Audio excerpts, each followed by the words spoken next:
Po dlhom čase vás zdravím z hubarského videa. Máme koniec apríla, počasie teplé, daždivo je, teda respektíve napršané. A vyšiel som pozrieť smrčky. Tento rok to je trochu posunuté, keď síce sa dá niečo nájsť, no toto sú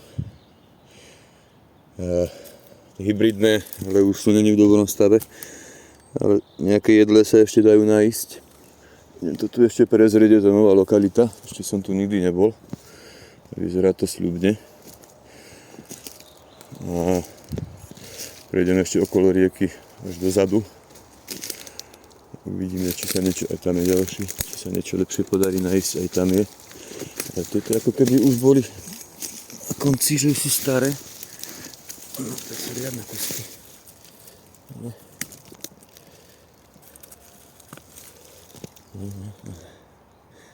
Smrčok hybridný. Je veľmi dobrá huba. Porovnateľná so smrčkovcom českým. Keď sú takéto lepšie kvality, tak si ich nazbieram.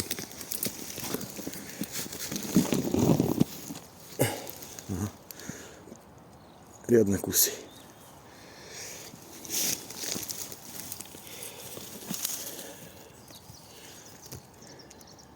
Nie sú zrovna moc pekné na pohľad, ale chutné sú v kastroli dosť, takže tak. No, ich tu je pár pekných, no. Tam v tom kríku skúsim sa tam dostať nejako. No, toto riadnu nohu. Ale ešte nesmrdí, takže ešte je dobrý. Tento je chudák zlomený. Ale to sú poriadne veľké, prerastené. No, idem to pozrieť ešte ďalej. Uvidíme, čo sa tu podarí nájsť. Zatiaľ to vyzerá v celku dobre. Hej. Tuto kúsok ďalej sa tlačí aj ďalšie, malé, mladé. Je to celkom dosť.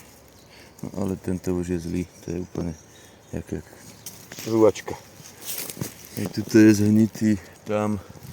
Toto sú už zle. Z týchto nič nebude. Len tam vidím pekný. Zajímavé, že v jednom mieste sú škaredé.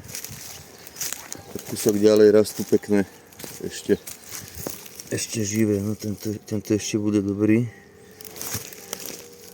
Tento už nie, ale tento ešte vyzerá byť pekný. No, ten už nie je dobrý. Ale akože miesto dosť dobrá lokalita, parádna. Takže som tu prvý raz. To bol tak veľký.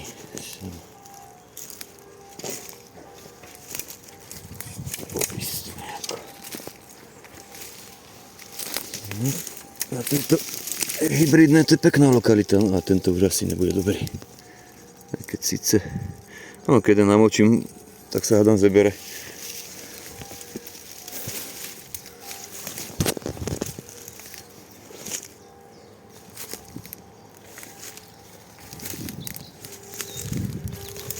Keby tu boli radšej jedlé, ako tieto hybridné, alebo obyčajné. No, ideme hľadať ďalej.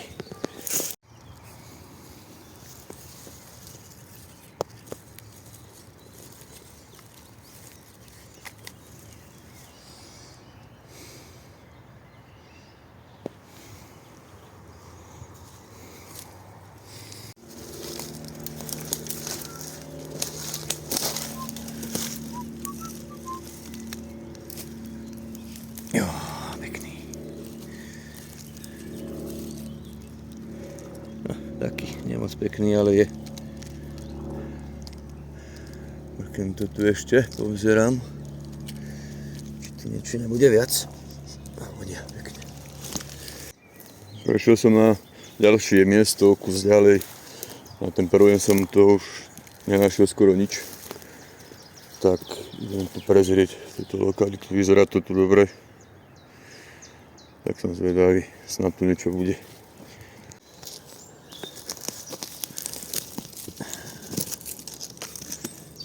Čirovnica májová. Májovka. Paráda. Paráda. Sú tu. Tieto si pozbieram. Joj, celý rok sa na ne teším. Krásne. No je tá vôňa, to je paráda. Tieto malinké nechám. Z tých je škoda. Samozrejme, že som si nezobral nožík. Hubariak. Cip. Ale nádherné sú, joj. Bože, to je vôňa, to je parádička. To malinké špuntiky.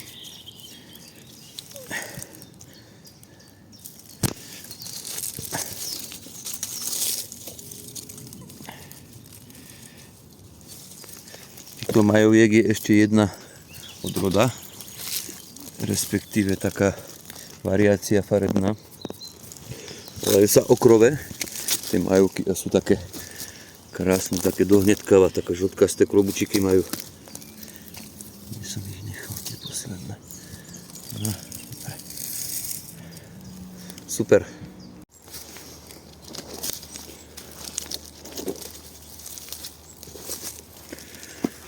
No paráda. Parádička, ale tie sú riadne veľké. No, ako dám na bok. Tak toto je paráda. Ty brďo. Tuto sú. Nádhera. Bude polievka. Ja to sa teším celý rok vždycky. Ešte sa pozriem po okolí, či tu niečo nie je.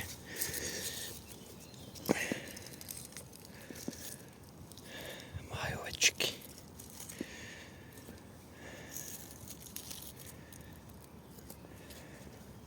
To je parádna. No to je prvá akosť. Ako z prvej triedy.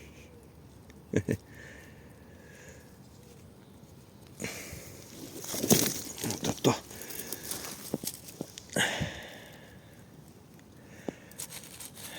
Nádhera.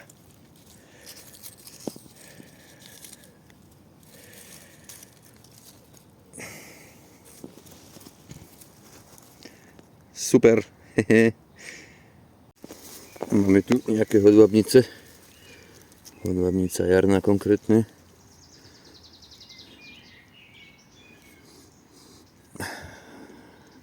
Je dobrá jedlá húbka, takže si zoberiem zo pár. Neviem, či to dneska už bude na smrčky, či nie. Tak aspoň niečo. Aj tam vidím nejaké. Hodvábnice mám takto nazbierané. Viac ich brať nejdem. Stačí tak na polievku a do škvarenice. Hej. Rastie ich tu strašne veľa tento rok. To je na kosu fakt. Strašne veľa ich je tu. Aha, tuto všade. Ale zbytočné je ich toľko veľa zbierať. Nechám ich tu, nech sa vyrastú. Ideme pozrieť ešte ďalej, či sa náhodou nejaký ten smrčok nepodarí nájsť. Takže už žiadne smrčky som nenašiel. Vyzerá to, ako keby už ozaj skončili u nás. Aj keď dneska popršalo v noci a ráno. Celkom je vlhko aj v lese. Takže dáme tomu ešte poslednú šancu budúci víkend. Ale myslím si, že tu u nás tento rok je so smrčkami koniec. Ale už som počul hlásenia, že už idú hrybovité. To znamená, že prvé hrybovité ryb zrnito-holubikový, ryb sosnový, ryb dubový. Až najbližšie video bude o nich. Častokrát sa ma pýtate aj známi, aj neznámi ľudia, kde nájsť smrčky, kde hľadať. No tak to je dosť diskutabilná otázka. Pretože, ako vieme, smrčkov je veľa druhov, teda niekoľko, nie veľa. Takže smrčkovec český rastie vždy prvý a nájdeme ho v rôznych takých druhotriednych drevinách, popod bázu, trnku, hloch, také kriačiny. Okolo rieky sa dá často nájsť kolo potoka. A častokrát pri ňom zvykne rásť smrčok kuželovitý,